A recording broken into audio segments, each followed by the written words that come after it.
Programme ਨਾਲ ਜੁੜੇ ਦਰਸ਼ਕਾਂ ਦਾ ਬਹੁਤ-ਬਹੁਤ ਸਵਾਗਤ ਹੈ ਜੀ। ਸਭ ਤੋਂ ਪਹਿਲਾਂ ਪਿਆਰ ਤੇ ਸਤਿਕਾਰ ਨਾਲ ਸਤਿ ਸ਼੍ਰੀ ਅਕਾਲ। ਅੱਜ ਫੇਰ ਆਪਾਂ ਸਿਵਲ ਸਰਵਿਸ ਦੀ ਤਿਆਰੀ ਕਿਵੇਂ ਕਰੀਏ ਇਸ ਮਸਲੇ ਦੇ ਉੱਤੇ ਸਿਮਰਨਦੀਪ ਸਿੰਘ ਜਿਹੜੇ ਮਾਨਸਾ ਦੇ ਜੰਮੇ ਜਾਏ ਹੈ, ਉਸ ਮਿੱਟੀ ਨੇ ਇਹਨਾਂ ਨੂੰ ਵਰਸਾਇਆ ਹੈ ਤੇ ਉਹਨਾਂ ਦਾ 34 ਰੈਂਕ ਜਿਹੜਾ ਹੁਣ ਆਇਆ ਸੀਗਾ, ਤਾਂ ਉਹ IAS ਵਜੋਂ ਆਪਦੀਆਂ ਸੇਵਾਵਾਂ ਜਿਹੜੀਆਂ ਦੇਣਗੇ ਆਉਣ ਵਾਲੇ ਸਮੇਂ ਦੇ ਵਿੱਚ।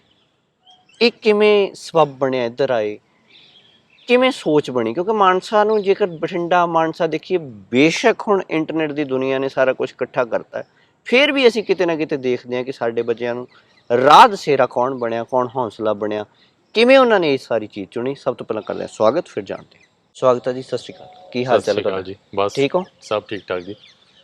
ਮਾਨਸਾ ਵਾਲੇ ਪਾਸੇ ਕਦੋਂ ਇਹ ਚੰਗਿਆੜੀ ਫੁੱਟੀ ਵੀ ਸਿਵਲ ਸਰਵਿਸ ਵਾਲੇ ਪਾਸੇ ਜਾਣਾ? ਜਦੋਂ ਤੋਂ ਸਕੂਲ 'ਚ ਵੀ ਪੜ੍ਹਾਈ ਕਰਦੇ ਸੀਗੇ ਉਦੋਂ ਤੋਂ ਵੀ ਮਨ ਦੇ ਵਿੱਚ ਸੀਗਾ ਕਿ ਸਿਵਲ ਸਰਵਿਸਿਜ਼ ਕਰਨੀ ਹੈ, ਬਟ ਅੱਗੇ ਦੀ ਅੱਗੇ ਜਿਵੇਂ ਰਾਹ ਬਣਦੇ ਗਏ, ਲੋਕ ਮਿਲਦੇ ਗਏ, ਪੜ੍ਹਾਈ ਕਰਦੇ ਕਰਦੇ ਉਵੇਂ ਉਵੇਂ ਫਿਰ ਅਸੀਂ ਇਸ ਜਰਨੀ 'ਚ ਪੈਂਦੇ ਗਏ। ਤੁਹਾਡੀ ਐਜੂਕੇਸ਼ਨ ਜਿਹੜੀ ਗ੍ਰੈਜੂਏਸ਼ਨ ਵਾਲਾ ਪੱਖ ਵੇਖੀ ਤਾਂ ਉਹ ਇੰਜੀਨੀਅਰਿੰਗ ਵਾਲਾ ਪੱਖ ਹੈ, ਤਾਂ ਇਹ ਹੈਗੀ ਆਰਟਸ ਵਾਲੀ ਲਾਈਨ ਕਹਿ ਲੈਂਦੇ ਹਾਂ ਜੇ ਆਪਾਂ ਉਵੇਂ ਦੇਖੀਏ। ਤਾਂ ਗ੍ਰੈਜੂਏਸ਼ਨ ਤੋਂ ਬਾਅਦ ਮਿਥਿਆ ਸੀ, ਪਹਿਲਾਂ ਮਿਥ ਲਿਆ ਸੀ ਕਿ ਇੱਧਰ ਕਿਵੇਂ ਸ਼ਿਫਟਿੰਗ ਰਹੀ? ਜਿਵੇਂ ਤੁਸੀਂ ਆਖਿਆ ਕਿ ਆਰਟਸ ਵਾਲਾ ਏਰੀਆ ਆ ਜਾਂਦਾ ਇਹ। ਸਟੈਟਿਸਟਿਕਸ ਥੋੜ੍ਹੇ ਜਿਹੇ ਮੈਂ ਦੱਸ ਦਿੰਦਾ। ਅੱਜ ਦੇ ਟਾਈਮ 'ਤੇ 70 ਤੋਂ 80% ਸਾਡੇ ਇੰਜੀਨੀਅਰ ਸਿਲੈਕਟ ਹੁੰਦੇ ਨੇ ਇਹਦੇ ਬਿਲਕੁਲ। ਵਿੱਚ। ਅਤੇ ਬਟ ਮੇਰਾ ਮਨ ਪਹਿਲਾਂ ਤੋਂ ਹੀ ਸੀਗਾ ਮੇਰਾ ਤਿਆਰੀ ਕਰਨ ਦਾ, ਬਟ ਚਲੋ ਇੰਨੇ ਰਿਸੋਰਸਿਸ ਨਹੀਂ ਮਿਲਦੇ। ਮੈਂ ਡਿਗਰੀ ਕੀਤੀ IIT ਧਨਬਾਦ ਤੋਂ, ਕੋਈ ਉੱਥੇ ਮੈਨੂੰ ਗਾਈਡੈਂਸ ਨਹੀਂ ਮਿਲੀ ਮੈਨੂੰ ਉਸ ਸ਼ਹਿਰ ਦੇ ਵਿੱਚ ਇੰਨੀ।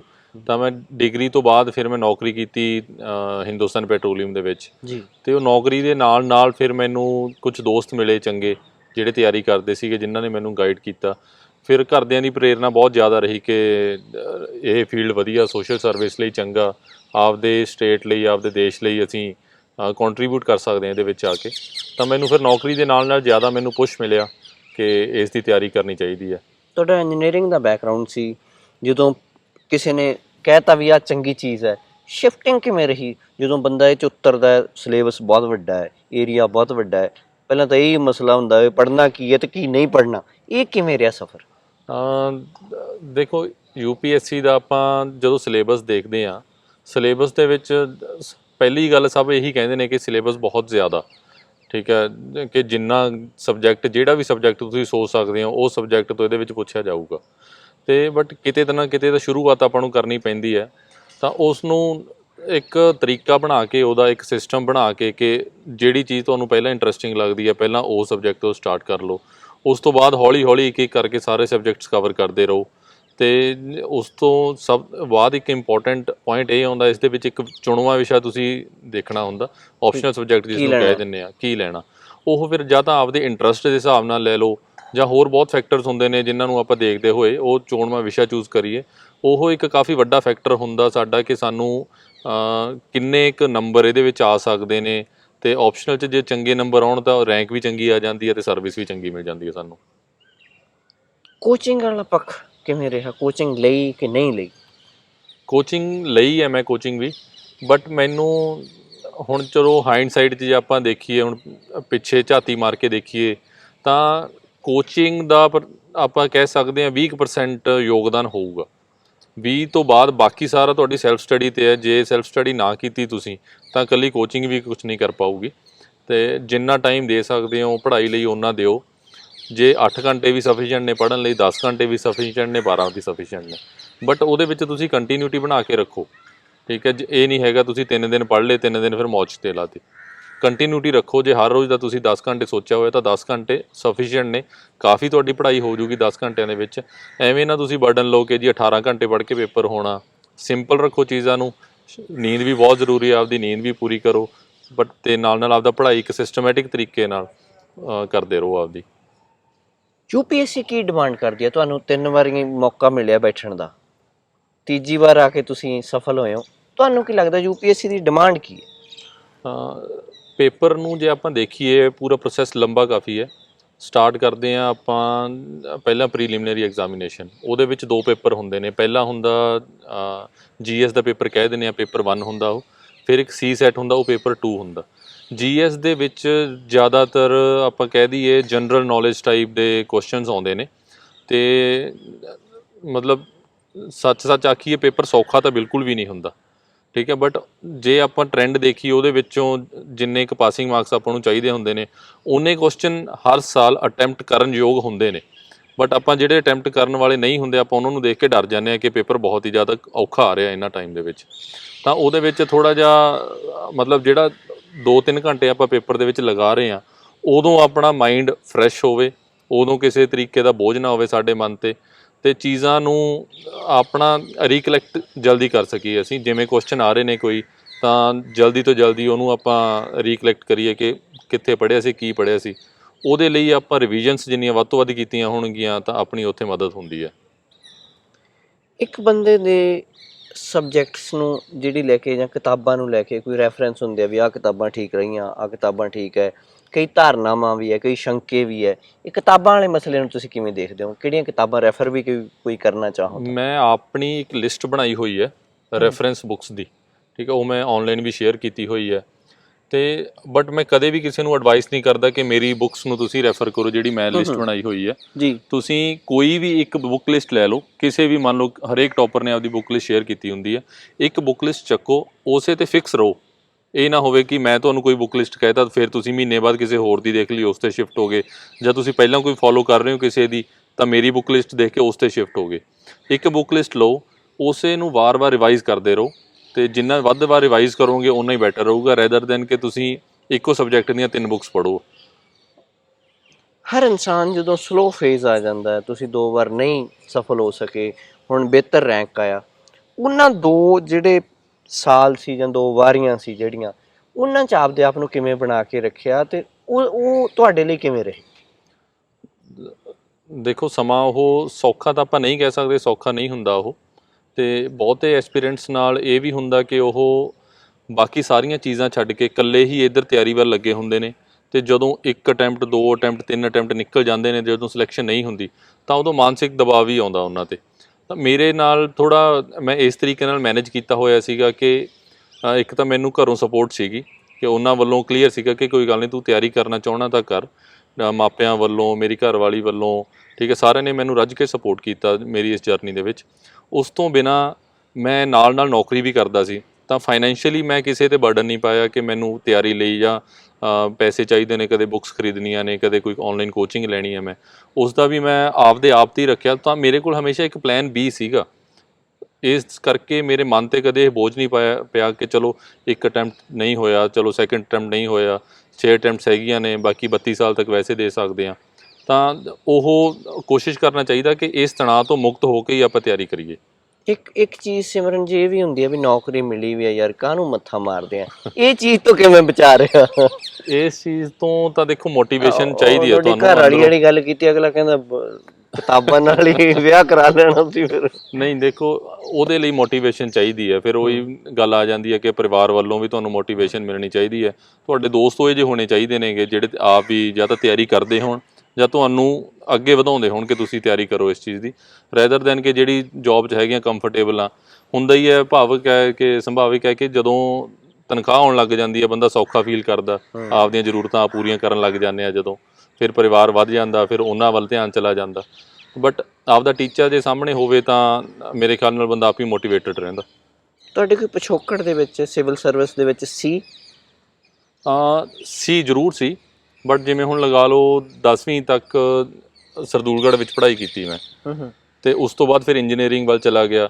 ਤਾਂ 10ਵੀਂ ਤੱਕ ਵੀ ਕੋਈ ਇੰਨਾ ਸਾਨੂੰ ਐਕਸਪੋਜਰ ਨਹੀਂ ਸੀਗਾ ਕੀ ਪ੍ਰੋਸੀਜਰ ਹੁੰਦਾ, ਕੀ ਪੇਪਰ ਹੁੰਦਾ, ਕੌਣ ਪੇਪਰ ਲੈਂਦਾ, ਇਹਦੇ ਕਿੰਨੇ ਸਟੈਪਸ ਦੇ ਵਿੱਚ ਪੇਪਰ ਹੁੰਦਾ। ਡਿਗਰੀ ਕੀਤੀ, ਡਿਗਰੀ ਕਰਦੇ ਕਰਦੇ ਸਾਡੇ ਨਾਲ ਦੋਸਤ ਤਿਆਰੀ ਕਰਦੇ ਹੁੰਦੇ ਸੀ, ਬਟ ਉਦੋਂ ਵੀ ਆਪਦੀ ਅੰਦਰੋਂ ਮੋਟੀਵੇਸ਼ਨ ਨਹੀਂ ਸੀ ਪਹਿਲਾਂ ਕਿ ਹੁਣ ਤੋਂ ਤਿਆਰੀ ਸਟਾਰਟ ਕਰ ਦਈਏ। ਬਟ ਉਦੋਂ ਐਕਸਪੋਜਰ ਹੋਇਆ ਕਿ ਪੇਪਰ ਦੇ ਸਟੈਪਸ ਕੀ ਨੇ, ਕਿੰਨੇ ਪੇਪਰ ਹੁੰਦੇ ਨੇ। ਫਿਰ ਜਦੋਂ ਡਿਗਰੀ ਕੰਪਲੀਟ ਹੋਈ, ਫਿਰ ਜੋਬ 'ਚ ਆਏ, ਫਿਰ ਦੁਬਾਰਾ ਮਨ ਠੋਸ ਬਣਿਆ ਕਿ ਹੁਣ ਇਸ ਦੀ ਤਿਆਰੀ ਕਰਨੀ ਚਾਹੀਦੀ ਹੈ। ਤਾਂ ਫਿਰ ਹੌਲੀ ਹੌਲੀ ਫਿਰ ਚੰਗੇ ਦੋਸਤ ਮਿਲਦੇ ਗਏ, ਰਾਹ ਅੱਗੇ ਲੱਭਦਾ ਗਿਆ, ਟੀਚਰ ਚੰਗੇ ਮਿਲਦੇ ਰਹੇ, ਗਾਈਡੈਂਸ ਮਿਲਦੀ ਰਹੀ। ਹਰ ਬੰਦੇ ਦੀ ਜਰਨੀ 'ਚ ਸ਼ੰਕਾਵਾਂ, ਦੁਵਿਧਾਵਾਂ, ਉਲਝਣਾਂ ਆਉਂਦੀਆਂ। ਤੁਹਾਨੂੰ ਕੀ ਲੱਗਦਾ ਕਿ ਇਸ ਜਰਨੀ 'ਚ ਕਿਹੜੀਆਂ ਉਲਝਣਾਂ ਜਾਂ ਮਿੱਥਾਂ, ਵਹਿਮ ਭਰਮ ਵੀ ਹੁੰਦੇ ਆ ਜਿਹੜੇ ਹੁਣ ਹਰ ਕਿਸੇ ਦੇ ਮੂਹਰੇ ਆਉਂਦੇ ਤਾਂ ਉਹਨਾਂ ਨੂੰ ਕਿਹੜੇ ਸਮਝਦੇ ਹੋ ਤੇ ਉਹਨਾਂ ਨੂੰ ਪਾਸ ਕਿਵੇਂ ਕਰਨਾ? ਇੱਕ ਤਾਂ ਜਿਵੇਂ ਮੈਂ ਪਹਿਲਾਂ ਹੀ ਕਹਿ ਚੁੱਕਿਆ, ਇਹ ਨਹੀਂ ਦੇਖਣਾ ਚਾਹੀਦਾ ਕਿ ਜੀ ਹਰੇਕ ਦਾ ਪਹਿਲਾ ਸਵਾਲ ਇਹ ਹੁੰਦਾ ਕਿ ਕਿੰਨੇ ਘੰਟੇ ਪੜ੍ਹ ਕੇ ਪੇਪਰ ਹੁੰਦਾ। ਵੱਡਾ ਸਵਾਲ ਇਹੀ ਹੈ। ਘੰਟੇ ਫਿਕਸ ਕਰਕੇ ਪੜ੍ਹਾਈ ਨਹੀਂ ਹੁੰਦੀ ਕਦੇ ਵੀ। ਜੇ ਤੁਸੀਂ 18 ਘੰਟੇ ਬੈਠੇ ਹੋ ਬਟ ਧਿਆਨ ਤੁਹਾਡਾ ਕਿਤੇ ਹੋਰ ਹੈ ਤਾਂ ਉਹ ਮੈਟਰ ਨਹੀਂ ਕਰੇਗਾ। ਜਸਟ ਕਿ ਆਪਦੀ ਫਿਕਸ ਰੱਖੋ, ਨੀਂਦ ਪੂਰੀ ਕਰੋ, ਖਾਣੇ ਪੀਣੇ ਦਾ ਧਿਆਨ ਰੱਖੋ, ਸਿਹਤ ਦਾ ਧਿਆਨ ਰੱਖੋ, ਅਤੇ ਜਦੋਂ ਜਿੰਨਾ ਚਿਰ ਪੜ੍ਹਾਈ ਕਰ ਰਹੇ ਹੋ ਤੁਸੀਂ ਓਨੀ ਦੇਰ ਤੱਕ ਪੜ੍ਹਾਈ ਵੱਲ ਰਹੋ। ਠੀਕ ਹੈ, ਪਹਿਲੀ ਚੀਜ਼ ਤਾਂ ਹੈਗੀ। ਦੂਜੀ ਹੈ ਕਿ ਜਿਹੜੀ ਆਪਾਂ ਬੁੱਕਸ ਕਹਿ ਦਿੰਦੇ ਆ, ਉਹ ਜਿਵੇਂ ਪਹਿਲਾਂ ਵੀ ਆਖਿਆ ਮੈਂ, ਇੱਕੋ ਬੁੱਕ ਲਿਸਟ ਚੂਜ਼ ਕਰੋ, ਸਟਿਕ ਕਰੋ ਉਸੇ ਬੁੱਕ 'ਤੇ, ਉਸ ਦੀਆਂ ਰਿਵੀਜ਼ਨਸ ਵੱਧ ਤੋਂ ਵੱਧ ਕਰੋ। ਬਾਕੀ ਬਹੁਤਿਆਂ ਦੀ ਮੈਂ ਕਹਿਣਾ ਗਾ, ਕਈ ਵਾਰ ਹੁੰਦੇ ਆਪਾਂ ਕਿ ਅੱਜ ਇਸ ਦੀ ਗੱਲ ਸੁਣ ਲਈ, ਕੱਲ੍ਹ ਉਸ ਦੀ ਗੱਲ ਸੁਣ ਲਈ, ਫਿਰ ਉਸ ਦੇ ਆਪ ਦਾ ਤਰੀਕਾ ਬਦਲਦੇ ਰਹਿਣੇ ਆ। ਉਹ ਵੀ ਨਹੀਂ ਕਰਨਾ ਚਾਹੀਦਾ। ਹਰੇਕ ਦੀ ਆਪ ਦੀ ਥਿੰਕਿੰਗ ਹੈ, ਉਸ ਦਾ ਸਮਝਣ ਦਾ ਤਰੀਕਾ ਆਪਦਾ ਹੈ। ਜਿਵੇਂ ਕਿਸੇ ਨੂੰ ਲਿਖ ਕੇ ਸਮਝ ਆਉਂਦਾ, ਠੀਕ ਹੈ, ਕਿਸੇ ਨੂੰ ਹੈ ਕਿ ਵੱਧ ਰੀਡਿੰਗ ਕਰਕੇ ਸਮਝ ਆਉਂਦਾ। ਹੁਣ ਮੇਰੀ ਆਦਤ ਸੀ ਕਿ ਮੈਂ ਲਿਖ ਕੇ ਯਾਦ ਕਰਦਾ ਹੁੰਦਾ ਸੀ। ਜਿੰਨੇ ਵੱਧ ਤੋਂ ਵੱਧ ਮੈਂ ਨੋਟਸ ਬਣਾਉਂਦਾ ਸੀ, ਫਿਰ ਉਹਨਾਂ ਦੀ ਰਿਵੀਜ਼ਨ ਮੈਨੂੰ ਸੌਖੀ ਹੁੰਦੀ ਸੀ। ਬਟ ਇਹ ਤਰੀਕਾ ਹੁਣ ਮੰਨ ਲਓ ਕੋਈ ਕਿਸੇ ਨੂੰ ਨੋਟਸ ਬਣਾਉਣੇ ਚੰਗੇ ਨਹੀਂ ਲੱਗਦੇ ਤਾਂ ਆਪਦੇ ਆਪ 'ਤੇ ਕਿਸੇ ਹੋਰ ਦੇ ਤਰੀਕੇ ਉਹਨਾਂ ਨੂੰ ਧੱਕੇ ਨਾਲ ਨਾ ਆਪਦੇ ਆਪ ਨੂੰ ਅਪਣਾਓ। ਜੋ ਤੁਹਾਡਾ ਬੇਸਿਕ ਨੇਚਰ ਹੈ ਉਸ ਦੇ ਹਿਸਾਬ ਨਾਲ ਤਿਆਰੀ ਕਰੋ, ਕੰਫਰਟੇਬਲ ਰਹਿ ਕੇ ਤਿਆਰੀ ਕਰੋ, ਮਨ 'ਤੇ ਬੋਝ ਨਾ ਪਾਓ। ਜਿਹੜੀਆਂ ਤੁਹਾਡੇ 2 ਮੌਕੇ ਰਹਿ ਗਏ ਸੀ, ਉਹਨਾਂ 'ਚ ਕੀ ਚੀਜ਼ ਲੱਭੀ ਤੁਸੀਂ ਵੀ ਇੱਥੇ ਕਮੀ ਹੈ, ਇੱਥੇ ਹੱਥ ਲਾਈਏ? ਪਹਿਲੀ ਅਟੈਂਪਟ ਦੇ ਵਿੱਚ ਮੇਰਾ ਪ੍ਰੀਲਿਮਿਨਰੀ ਨਹੀਂ ਹੋਇਆ ਸੀ, ਅਤੇ ਉਦੋਂ ਹਜੇ ਤਿਆਰੀ ਸਟਾਰਟ ਹੀ ਕੀਤੀ ਸੀਗੀ। ਅਤੇ ਚਲੋ ਤੁਸੀਂ ਇਹ ਕਹਿ ਸਕਦੇ ਆ ਕਿ ਸਿਰਫ ਉਹੀ ਦੇਖਣ ਲਈ ਚਲੇ ਗਏ ਸੀਗੇ ਕਿ ਚਲੋ ਪੇਪਰ ਹੁੰਦਾ ਕਿ ਕੀ ਮਾਹੌਲ ਹੈ ਪੇਪਰ ਦਾ, ਇਹੀ ਦੇਖਣ ਲਈ ਚਲੇ ਗਏ ਸੀ। ਦੂਜੇ ਪੇਪਰ ਦੇ ਵਿੱਚ ਮੇਰੇ ਮੇਨਸ ਦੇ ਵਿੱਚ 21 ਨੰਬਰ ਘਟੇ ਸੀਗੇ। ਤਾਂ ਫਿਰ ਮੈਂ ਐਨਾਲਿਸਿਸ ਕੀਤਾ ਕਿ ਜੇ ਮੇਨਸ ਦੇ ਵਿੱਚ ਨੰਬਰ ਜ਼ਿਆਦਾ ਚਾਹੀਦੇ ਨੇ ਤਾਂ ਕਿਹੜੇ ਪੇਪਰਸ 'ਤੇ ਜ਼ਿਆਦਾ ਫੋਕਸ ਕਰਨਾ ਚਾਹੀਦਾ। ਜਿਵੇਂ ਐਸੇ ਕਹਿ ਲਓ, ਆਪਸ਼ਨਲ ਕਹਿ ਲਓ, ਅਤੇ ਐਥਿਕਸ ਕਹਿ ਲਓ। ਬਾਕੀ GS ਦੇ ਪੇਪਰ ਹੁੰਦੇ ਨੇ, ਉਹਨਾਂ ਦੇ ਵਿੱਚ ਐਵਰੇਜ ਨੰਬਰ ਲੈਣਾ ਬਹੁਤਾ ਔਖਾ ਟਾਸਕ ਨਹੀਂ। ਠੀਕ ਹੈ, ਜੇ ਤੁਸੀਂ ਮਿਹਨਤ ਕਰ ਰਹੇ ਹੋ ਤਾਂ ਐਵਰੇਜ ਨੰਬਰ ਆ ਜਾਣਗੇ। ਜੇ ਇਹਨਾਂ 3 ਪੇਪਰਾਂ ਦੇ ਵਿੱਚ ਮੈਨੂੰ ਲੱਗਦਾ ਤੁਸੀਂ ਅਬਵ ਐਵਰੇਜ ਨੰਬਰ ਲੈ ਗਏ ਤਾਂ ਤੁਹਾਡੀ ਰੈਂਕ ਵੀ ਠੀਕ ਠਾਕ ਆ ਜਾਂਦੀ ਹੈ। ਤਾਂ ਇਹੀ ਮੇਰੀ ਸਟ੍ਰੈਟਜੀ ਸੀ ਇਸ ਵਾਰ ਜੋ ਮੇਰੇ ਲਈ ਕੰਮ ਕੀਤੀ। ਤੁਹਾਨੂੰ ਹੁਣ ਸੋਚ ਕੇ ਲੱਗਦਾ ਉਹ ਪਹਿਲਾਂ ਇੰਜੀਨੀਅਰਿੰਗ ਕੀਤੀ, ਆਹ ਕੀਤਾ, ਉਹ ਕੀਤਾ, ਜੋਬ ਕੀਤੀ, ਵੀ ਜੇ ਕਿਸੇ ਨੇ ਬੰਦੇ ਨੇ ਤਿਆਰੀ ਕਰਨੀ ਹੈ ਚਲੋ ਉਹਨੂੰ ਕਿੱਥੋਂ ਜੋ ਲੜ ਫੜ ਲੈਣਾ ਚਾਹੀਦਾ? ਦੇਖੋ ਡਿਗਰੀ ਤਾਂ ਨਹੀਂ ਮੈਟਰ ਕਰਦੀ ਮੇਰੇ ਅਕੋਰਡਿੰਗ ਕਿ ਕਿਹੜੀ ਡਿਗਰੀ ਦੇ ਵਿੱਚ ਤੁਸੀਂ ਹੈਗੇ ਹੋ, ਬਟ ਜਦੋਂ ਡਿਗਰੀ ਤੁਸੀਂ ਕਰ ਰਹੇ ਹੋ, ਕਈ ਵਾਰ ਹੁੰਦਾ ਬੱਚਿਆਂ ਨੂੰ ਕਿ ਜੀ 12ਵੀਂ ਤੱਕ ਅਸੀਂ ਬਹੁਤ ਪੜ੍ਹਾਈ ਕਰ ਲਈ, ਉਸ ਤੋਂ ਬਾਅਦ ਹੁਣ ਕਾਲਜ 'ਚ ਗਏ ਆ, ਕਾਲਜ ਲਾਈਫ ਸਾਰੇ ਇੰਜੋਏ ਕਰਨਾ ਚਾਹੁੰਦੇ ਨੇ। ਕਾਲਜ 'ਚ ਜਾਓ, ਤੁਸੀਂ 1 ਸਾਲ ਇੰਜੋਏ ਵੀ ਕਰ ਲਓ, ਬਟ ਉਸ ਤੋਂ ਬਾਅਦ ਤੁਸੀਂ ਕਲੀਅਰ ਹੋ ਜਾਓ ਆਪਦੇ ਏਮ ਲਈ, ਅਤੇ ਕੋਸ਼ਿਸ਼ ਕਰੋ ਤੁਸੀਂ ਕਾਲਜ ਦੇ ਸੈਕੰਡ ਈਅਰ ਤੋਂ ਹੀ ਆਪਦਾ ਜੋ ਵੀ ਤੁਸੀਂ ਕਰਨਾ ਉਹਦੇ ਲਈ ਆਪਦੀ ਪੜ੍ਹਾਈ ਸਟਾਰਟ ਕਰ ਦਿਓ। ਯਾਨੀ ਇੰਨਾ ਕੁ ਚੁਣ ਲੈਣਾ ਚਾਹੀਦਾ। ਹਾਂ, ਕਾਲਜ ਦੇ ਸੈਕੰਡ ਈਅਰ ਤੱਕ ਮੇਰੇ ਖਿਆਲ ਨਾਲ ਸਾਨੂੰ ਕਲੀਅਰ ਹੋ ਜਾਣਾ ਚਾਹੀਦਾ। ਮਾਪਿਆਂ ਦਾ ਪੈਸਿਆਂ ਤੋਂ ਬਿਨਾਂ ਕੀ ਰੋਲ ਹੈ? ਪੈਸੇ ਤਾਂ ਵੱਖਰੀ ਚੀਜ਼ ਹੈ, ਕਿਸੇ ਕੋਲੇ ਵੱਧ ਹੈ, ਕਿਸੇ ਕੋਲੇ ਘੱਟ ਹੈ, ਕਿਸੇ ਕੋਲੇ ਨਹੀਂ ਹੈਗੇ। ਮਾਪਿਆਂ ਦੀ ਹੋਰ ਕੀ ਡਿਊਟੀਜ਼ ਹੈ? ਦੇਖੋ, ਜੋ ਇਮੋਸ਼ਨਲ ਸਪੋਰਟ ਆਪਾਂ ਨੂੰ ਘਰੋਂ ਮਿਲ ਸਕਦੀ ਆ ਉਹ ਕਿਤੋਂ ਨਹੀਂ ਮਿਲਦੀ। ਠੀਕ ਹੈ, ਹੁਣ ਜੇ ਇੱਕ ਵਾਰ ਬੱਚਾ ਫੇਲ ਹੋ ਗਿਆ, 2 ਵਾਰ ਬੱਚਾ ਫੇਲ ਹੋ ਗਿਆ, ਉਸ ਤੋਂ ਬਾਅਦ ਮਾਪੇ ਵੀ ਹੋ ਸਕਦਾ ਕਹਿ ਦੇਣ ਕਿ ਬੇਟਾ ਕੋਈ ਗੱਲ ਨਹੀਂ, ਕੋਈ ਹੋਰ ਸੌਖੀ ਚੀਜ਼ ਦੇਖ ਲੈਂਦੇ ਆਪਾਂ। ਅਤੇ ਦੇਖੋ ਉਹਨਾਂ ਦੇ ਵੀ ਫੈਕਟਰ ਕੁਝ ਹੋਰ ਹੁੰਦੇ ਨੇ, ਉਹਨਾਂ ਦੀਆਂ ਪ੍ਰਾਇਰਟੀਜ਼ ਕੁਝ ਹੋਰ ਹੁੰਦੀਆਂ ਨੇ ਮਾਪਿਆਂ ਦੀਆਂ। ਆਪਦੇ ਬੱਚੇ ਲਈ ਮਾੜਾ ਤਾਂ ਕੋਈ ਵੀ ਨਹੀਂ ਚਾਹੁੰਦਾ, ਬਟ ਜੇ ਬੱਚਾ ਦਾ ਮਨ ਕਲੀਅਰ ਹੈ, ਉਹ ਚਾਹੁੰਦਾ ਕਿ ਉਸਨੇ ਤਿਆਰੀ ਕਰਨੀ ਹੈ, ਤਾਂ ਜੇ ਪੇਰੈਂਟਸ ਦੀ ਸਪੋਰਟ ਹੋ ਜੇ ਇਮੋਸ਼ਨਲੀ ਤਾਂ ਆਈ ਥਿੰਕ ਚੀਜ਼ਾਂ ਸੌਖੀਆਂ ਹੋ ਜਾਂਦੀਆਂ ਨੇ ਸਾਰਿਆਂ ਲਈ। ਆਖਰੀ ਸਵਾਲ ਹੈ, ਸਿਵਲ ਸਰਵਿਸ ਦੀ ਚੋਣ ਤੋਂ ਪਹਿਲਾਂ ਦੀ ਤਿਆਰੀ ਤੇ ਸਿਵਲ ਸਰਵਿਸ ਦੇ ਵਿੱਚ ਆ ਕੇ ਤੁਹਾਨੂੰ ਲੱਗਦਾ ਹੈ ਕਿ ਕਈ ਬੰਦਿਆਂ ਦੇ ਮਨ 'ਚ ਸਿਵਲ ਸਰਵਿਸ ਦਾ ਮਤਲਬ ਲੋਕਾਂ ਨਾਲ ਜੁੜਨਾ, ਲੋਕਾਂ ਦੀ ਸੇਵਾ ਕਰਨਾ, ਇਸ ਰਾਹ 'ਤੇ ਰਹਿਣ ਲਈ ਆਪਦੇ ਆਪ ਨੂੰ ਕਾਇਮ ਰੱਖਣ ਲਈ, ਹਜੇ ਤਾਂ ਸਫ਼ਰ ਤੁਹਾਡਾ ਸ਼ੁਰੂ ਹੋਣਾ ਹੈ ਤਕੜਾ, ਤੁਹਾਨੂੰ ਲੱਗਦਾ ਹੈ ਕਿ ਇਹ ਵੀ ਇੱਕ ਵਿਜ਼ਨ ਰੱਖਣਾ ਪੈਂਦਾ ਪਿੱਛੋਂ ਵੀ ਆਪਾਂ ਲੋਕਾਂ ਨਾਲ ਜੁੜਨਾ ਹੈ, ਲੋਕਾਂ ਲਈ ਸੇਵਾ ਕਰਨੀ ਹੈ? ਇਹ ਵੀ ਇੱਕ ਐਗਜ਼ਾਮ ਨੂੰ ਕੱਢਣ ਦਾ ਤਰੀਕਾ ਹੈ? ਦੇਖੋ, ਐਗਜ਼ਾਮ ਦੇ ਵਿੱਚ ਡਿਮਾਂਡਸ ਕੀ ਨੇ, ਜਿਵੇਂ ਇੰਟਰਵਿਊ ਹੁੰਦੀ ਹੈ, ਇੰਟਰਵਿਊ ਵੇਲੇ ਉਹ ਸਾਨੂੰ ਜੱਜ ਕਰਦੇ ਨੇ। ਉਹਨਾਂ ਕੋਲ 30 ਮਿੰਟ 45 ਮਿੰਟ ਦਾ ਸਮਾਂ ਹੁੰਦਾ ਜਿਸ ਦੇ ਵਿੱਚ ਸਾਡੇ ਨਾਲ ਇੰਟਰੈਕਟ ਕਰਦੇ ਨੇ। ਉਹਦੇ ਵਿੱਚ ਵੀ ਉਹ ਇਹੀ ਜੱਜ ਕਰਨਾ ਚਾਹੁੰਦੇ ਹੁੰਦੇ ਨੇ ਕਿ ਤੁਹਾਡੀ ਪਰਸਨੈਲਿਟੀ ਕਿਵੇਂ ਹੈ। ਵੈਸੇ ਪਰਸਨੈਲਿਟੀ ਟੈਸਟ ਹੀ ਹੈ ਉਹ, ਪਰਸਨੈਲਿਟੀ ਕਿਵੇਂ ਹੈ, ਤੁਹਾਡਾ ਬੈਕਗਰਾਊਂਡ ਕਿਵੇਂ ਹੈ, ਅਤੇ ਤੁਹਾਡੀ ਥਿੰਕਿੰਗ ਕਿਵੇਂ ਹੈ, ਸਰਵਿਸ ਦੇ ਵਿੱਚ ਆ ਕੇ ਤੁਸੀਂ ਕੀ ਕਰਨਾ ਚਾਹੁੰਦੇ ਹੋ। ਤਾਂ ਆਈ ਥਿੰਕ 30 ਮਿੰਟ 45 ਮਿੰਟਾਂ ਦੇ ਵਿੱਚ ਉਹ ਇਹੀ ਦੇਖਦੇ ਨੇ ਕਿ ਬੰਦਾ ਇਹ ਸਰਵਿਸ ਦੇ ਵਿੱਚ ਆ ਕੇ ਅੱਗੇ ਲੋਕ ਸੇਵਾ ਕਰਨ ਲਈ ਕੇਪੇਬਲ ਹੈ ਜਾਂ ਨਹੀਂ।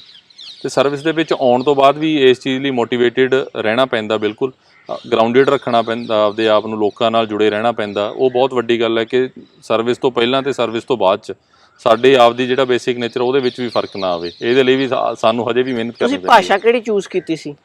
ਭਾਸ਼ਾ ਮੇਰੀ ਚੋਣਵਾਂ ਵਿਸ਼ਾ ਜੋ ਸੀਗਾ ਉਹ ਪੰਜਾਬੀ ਲਿਟਰੇਚਰ ਸੀ ਮੇਰਾ। ਅੱਛਾ, ਤੇ ਜਿਹੜਾ ਇੱਕ ਕਹਿ ਸਕਦੇ ਆ ਕਿ ਜਿਹੜਾ ਤੁਸੀਂ ਪੇਪਰ ਲਿਖਿਆ ਉਹ ਇੰਗਲਿਸ਼ 'ਚ ਲਿਖਿਆ, ਪੰਜਾਬੀ 'ਚ ਲਿਖਿਆ? ਪੇਪਰ ਮੈਂ ਜਿਹੜੀ ਮੇਰੀ ਸੈਕੰਡ ਅਟੈਂਪਟ ਸੀ ਉਹ ਪੰਜਾਬੀ ਦੇ ਵਿੱਚ ਲਿਖੀ ਸੀ ਮੈਂ ਸਾਰੀ, ਤੇ ਥਰਡ ਅਟੈਂਪਟ ਮੈਂ ਬਾਕੀ ਪੇਪਰ ਇੰਗਲਿਸ਼ ਦੇ ਵਿੱਚ ਲਿਖੇ ਸੀ, ਤੇ ਆਪਸ਼ਨਲ ਤਾਂ ਪੰਜਾਬੀ ਸੀਗਾ ਤਾਂ ਪੰਜਾਬੀ ਦੇ ਵਿੱਚ ਹੀ ਲਿਖਿਆ। ਬਹੁਤ ਚੰਗਾ ਲੱਗਿਆ। ਤੇ ਨੌਜਵਾਨ ਪੀੜ੍ਹੀ ਨੂੰ ਕੀ ਆਖਣਾ ਚਾਹੋਗੇ? ਦੇਖੋ, ਫੀਲਡ ਕੋਈ ਵੀ ਹੈ, ਇਹ ਵੀ ਨਹੀਂ ਕਹਿ ਸਕਦੇ ਕਿ ਸਾਰੇ ਦੇ ਸਾਰੇ ਆਪਾਂ ਇਸ ਫੀਲਡ ਦੇ ਵਿੱਚ ਆਈਏ, ਬਟ ਕੋਸ਼ਿਸ਼ ਕਰਨੀ ਚਾਹੀਦੀ ਹੈ ਜਿਹੜਾ ਵੀ ਤੁਸੀਂ ਫੀਲਡ ਅਪਣਾਉਣੇ ਹੋ ਉਸ ਦੇ ਵਿੱਚ ਟਰਾਈ ਕਰੋ ਜਿੰਨਾ ਵੱਧ ਤੋਂ ਵੱਧ ਤੁਸੀਂ ਆਪਦਾ ਬੈਸਟ ਦੇ ਸਕਦੇ ਹੋ, ਤੇ ਕੋਸ਼ਿਸ਼ ਕਰੀਏ ਕਿ ਪੰਜਾਬ ਦੇ ਜੰਮੇ ਆ, ਪੰਜਾਬ ਦੇ ਜਾਏ ਆ, ਇੱਥੇ ਰਹਿ ਕੇ ਇੱਥੋਂ ਦੀ ਸੇਵਾ ਕਰੀਏ ਜਿੰਨੀ ਵੱਧ ਤੋਂ ਵੱਧ ਹੋ ਸਕੇ। ਬਹੁਤ ਚੰਗਾ ਲੱਗਿਆ। ਧੰਨਵਾਦ। ਸਿਮਰਨਦੀਪ ਸਿੰਘ ਮਾਨਸਾ ਤੋਂ ਆ ਬੰਦਾ, ਉਸ ਮਿੱਟੀ ਨੇ ਇਹਨੂੰ ਜੰਮਿਆ ਜਾਇਆ। ਦੇਖੋ, ਹੌਸਲਾ ਤੁਹਾਡਾ ਮਿਸ਼ਨ ਹੈ ਜਿਹੜਾ ਉਹ ਤੁਹਾਨੂੰ ਲੈ ਕੇ ਜਾਂਦਾ ਕਿਤੇ ਨਾ ਕਿਤੇ, ਜੇ ਤੁਸੀਂ ਉਹਦੇ 'ਤੇ ਖੜੇ ਰਹਿੰਦੇ ਹੋ, ਕੰਮ ਕਰਦੇ ਰਹੋ। ਜੋ ਇਜਾਜ਼ਤ, ਫਿਰ ਮਿਲਾਂਗੇ। ਸਤਿ ਸ਼੍ਰੀ ਅਕਾਲ।